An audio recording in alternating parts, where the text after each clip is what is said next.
ये जो सरकार नारा दे रही है 400 पार,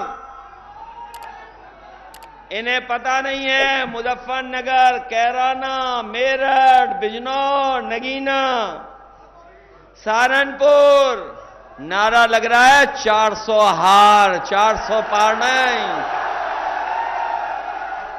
इस बार 400 पार नहीं, 400 हार। और सोचिए,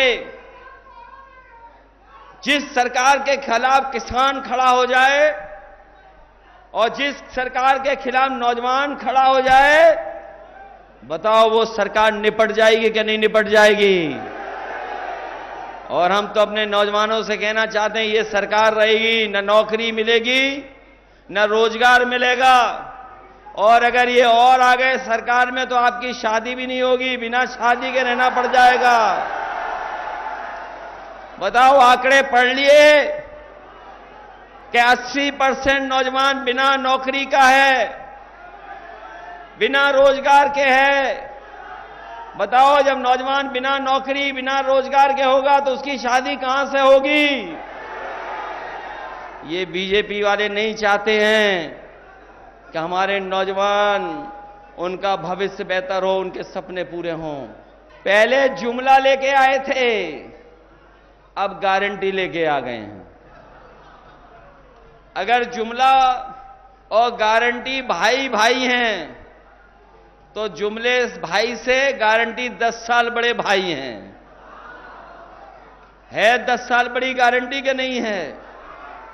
और याद कीजिए, बीमारी भगाने के लिए इन्होंने ताली और थाली बजवाई थी। ये गारंटी नहीं है, ये घंटी है इनकी। और अगर ये गारंटी है तो इन्होंने तो कहा था हमने किसानों की आय दोगुनी कर दी। बताओ, किसानों की आय दोगुनी हो तो बता दो हमें। इन्होंने कहा कि 2 करोड़ नौजवानों को हर साल नौकरी देंगे। बताओ, 2 करोड़ नौकरी मिल गई किसी नौजवान को? और हमारे गरीबों के यहां बिजली का मीटर लगा दिया कि नहीं लगा दिया?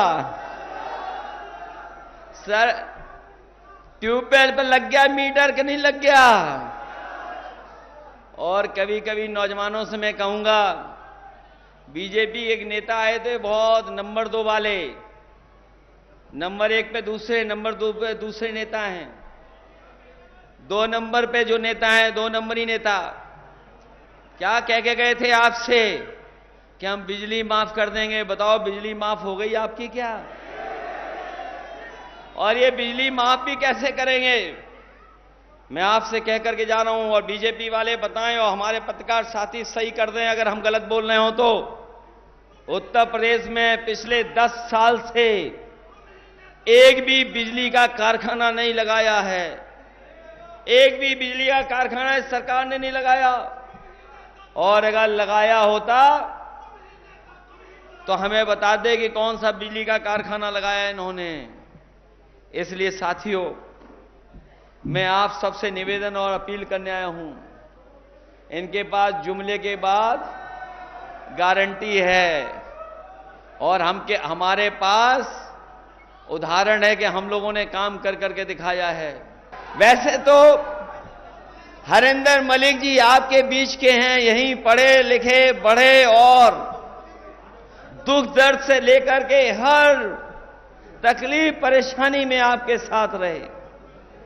लेकिन बहुत सारे साथी ये नहीं जानते होंगे, हरेंद्र का मतलब हिंदी में शिव भी होता है। जो लोग हिंदी को जानते होंगे वो जानते होंगे कि हरेंद्र का मतलब हिंदी में शिव भी होता है। और इस बार आप जिताओगे तो आपका एक एक कष्ट और परेशानी को दूर करने का काम यही समाजवादी पार्टी के प्रत्याशी करने काम करेंगे।